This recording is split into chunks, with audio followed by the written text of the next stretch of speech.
Hello hi ನಮಸ್ಕಾರ. ಅಮೃತ ಅಡುಗೆ ರುಚಿ ಚಾನಲ್ಗೆ ಸ್ವಾಗತ. ಬರ್ರಿ ಇವತ್ತು ಏನು ಮಾಡೋಣಪ್ಪ ಅಂತಂದರೆ, ಚಳಿಗಾಲ ಅಂತೂ ಸ್ಟಾರ್ಟ್ ಆಗೈತೆ ರೀ. ಈವ್ನಿಂಗ್ ಸ್ನ್ಯಾಕ್ಸ್ಗೆ ಅಂಥೇಳಿ ಟೀ ಜೋಡಿ ಏನಾದರೂ ಹುಡುಗರು ಕೇಳ್ತಿರ್ತಾವೆ. ಅದಕ್ಕಂದಲೇ ನಾನಿವತ್ತು ಬಟಾಟಿಯಿಂದ ಒಂದು ಕ್ರಿಸ್ಪಿ ಆದಂಥ ಆಲೂ ಬಾಲ್ಸನ್ನು ಮಾಡ್ತಿದ್ದೀನಿ. ಬರ್ರಿ ಹೆಂಗೆ ಮಾಡೋದು. ಮೊದಲಿಗೆ ನಾನಿಲ್ಲಿ 4-5 ಬಟಾಟಿನ ಕುದಿಸ್ಕೊಂಡೇನಿ ರೀ. ಅವನ್ನ ಈ ಥರ ಎಲ್ಲನೂ ಸ್ಮ್ಯಾಶ್ ಮಾಡ್ಕೋಬೇಕು ರೀ. ಎಲ್ಲ ಆಲೂಗಡ್ಡಿನ ಈ ಥರ ಸ್ಮ್ಯಾಶ್ ಮಾಡ್ಕೊಂಡು ಬಂದ್ರೆ ಅದಕ್ಕೆ ನಾನು ರುಚಿಗೆ ತಕ್ಕಷ್ಟು ಜೀರಿಗೆ ಹಾಕ್ಕೊಳಕತ್ತೀನಿ.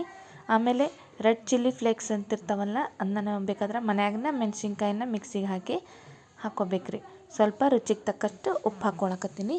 2 ಸ್ಪೂನಷ್ಟು ಕಾರ್ನ್ಫ್ಲವರ್ನ ಹಾಕ್ಕೋಬೇಕ್ರಿ. ಬಟಾಟಿ ಎಷ್ಟು ಪ್ರಮಾಣ ತೊಗೊಂಡಿರ್ತಿರಲ್ಲ ಅದಕ್ಕೆ ಹೊಂದ್ಕೊಳ್ಳುವಂಗೆ ನಾವು ಕಾರ್ನ್ಫ್ಲವರ್ನ ಹಾಕ್ಕೊಂಡು ಬಾಲ್ಸ್ ಮಾಡೋಕೆ ಬರ್ಬೇಕ್ರಿ ನಮ್ಗೆ. ಆ ಥರ ಅದನ್ನು ಇಟ್ಟು ರೆಡಿ ಮಾಡ್ಕೋಬೇಕು. ಈಸಿ ಐತ್ರಿ ರೆಸಿಪಿ, ಏನು ಭಾಳ ಇಂಗ್ರೀಡಿಯೆಂಟ್ಸ್ನೂ ಇಲ್ಲ. ಇವು 4 ಇಂಗ್ರೀಡಿಯೆಂಟ್ಸ್ ಇದ್ದು ಅಂದರೆ ಮನ್ಯಾಗ ಇದ್ದೇ ಇರ್ತಾವೆ, ಈಸಿಯಾಗಿ ಮಾಡ್ಬೋದು.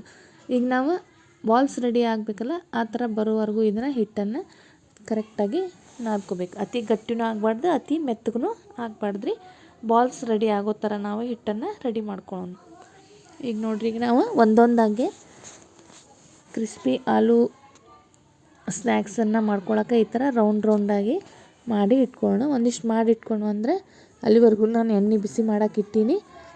ಈಗ ಒಂದಿಷ್ಟು ಈ ಥರ ರೆಡಿ ಮಾಡ್ಕೊಂಬಿಡೋಣ್ರಿ. ಈಗ ಎಣ್ಣೆ ಬಿಸಿ ಆಗೈತಿ.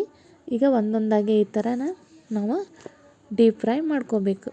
ಸ್ವಲ್ಪ ಫ್ಲೇಮ್ ಕಡಿಮೆನೇ ಇರಬೇಕು, ಅಂದ್ರೆ ಕರೆಕ್ಟಾಗಿ ಆಲೂ ಬಾಲ್ಸ್ ಫ್ರೈ ಆಗ್ತಾವ್ರಿ.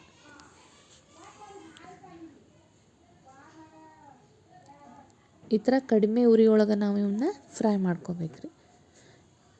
ಇನ್ನೂ ಯಾರೆಲ್ಲ ನನ್ನ ಚಾನಲ್ನ ಸಬ್ಸ್ಕ್ರೈಬ್ ಮಾಡ್ಕೊಂಡಿಲ್ಲ, ಪ್ಲೀಸ್ ಸಬ್ಸ್ಕ್ರೈಬ್ ಮಾಡ್ಕೊಂಡು ಮಾತ್ರ ಮರಿಬೇಡ್ರಿ. ಲೈಕ್, ಶೇರ್, ಕಮೆಂಟ್ ಮಾತ್ರ ಮರಿಬೇಡ್ರಿ. ನೋಡ್ರಿ, ಈಗ ಎಷ್ಟು ಮಸ್ತಾಗಿ ಫ್ರೈ ಆಗತ್ತಾವ. ಬ್ರೌನ್ ಕಲರ್ ಬರೋ ಥರ ಈ ಥರ ನಾವು ಆಲೂ ಬಾಲ್ಸ್ನ ಫ್ರೈ ಮಾಡ್ಕೋಬೇಕು. ನೋಡಿ, ಕಲರ್ ಎಷ್ಟು ಚೆಂದಾಗಿ ಬಂದಾವ್ರಿ. ಇಷ್ಟ ರೀ ಈಸಿ ರೆಸಿಪಿ. ಈಗ ನಮ್ಮ ಆಲೂ ಕ್ರಿಸ್ಪಿ ಬಾಲ್ಸ್ ರೆಡಿ ಆದವು. ಇದನ್ನು ನೀವು ಹಂಗಾರು ತಿನ್ಬೋದು, ಇಲ್ಲಾಂದರೆ ಟೊಮೆಟೊ ಕೆಚಪ್ ಜೊತೆನೂ ಸರ್ವ್ ಮಾಡಬಹುದು.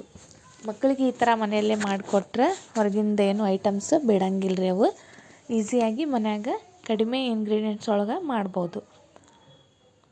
ಇನ್ನೊಂದು ರೆಸಿಪಿಯೊಂದಿಗೆ ಮತ್ತೆ ಸಿಗ್ತೀನಂತ್ರಿ. ಅಲ್ಲಿವರೆಗೂ ಥ್ಯಾಂಕ್ ಯು ಸೋ ಮಚ್.